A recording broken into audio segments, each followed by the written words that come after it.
Rome was such a powerful society, so powerful that to this day we haven't had any empire that was as strong as Rome. Rome would just recycle and improve on things that people came up with. Our legal system is incredibly Roman. It did not start with Rome. You have to go all the way back to the ancient world, Mesopotamia.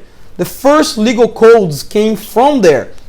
The Greeks and the Romans would just recycle that and improve on that based on what they believed was important for their society. We're going to talk about the Parthenon.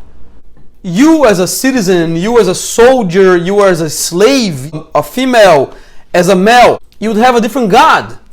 There were all these gods that you could pick from. You could choose who you wished to worship. And of course, the way you would please that deity, it was very complex. They had ways of being pleased and ways of being angered.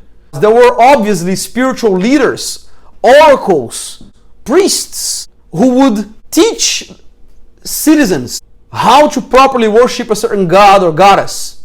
So when you look at these sculptures in the Parthenon, realize how colorful the personalities of these gods were. You see mermaids, you see horned gods, gods with heads of animals and bodies of animals, hybrids.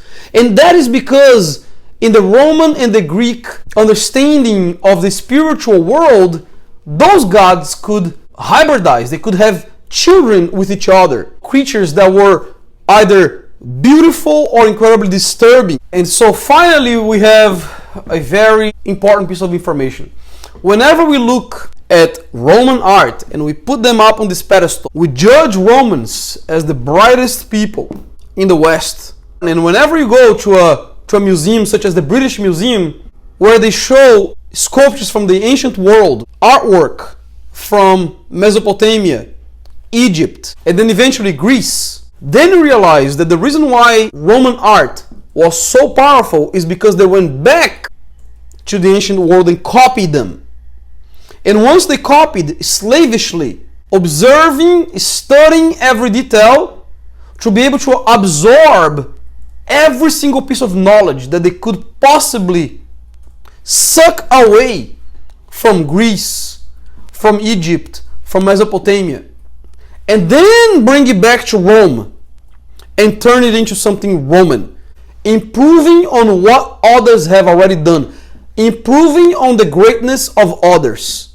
And that was the only secret of Roman society. The most important aspect of this lesson today, that you don't have to create anything from scratch. You can simply go back to those who have already done a phenomenal job and see how you can improve on it. Many artists from the 19th, 20th, and now 21st century have said over and over and over, the best artist is not the one who comes up with something new, but the one who can copy and improve on what others have done before. Salvador Dali, Pablo Picasso have both said specifically these kinds of statements. What does that say about you? What does that say about our society? What does that say about how things are happening globally? The one who can recycle what has been discovered or created or invented is the one who dominates the world. You don't always have to have the resources to do your own research. You don't even have to develop anything that is incredibly revolutionary. What you have to be able to do is have the humility to learn from others. That is a great starting point towards achieving greatness. What can you do today in your artistic practice, in your professional field? How can you be today's Roman?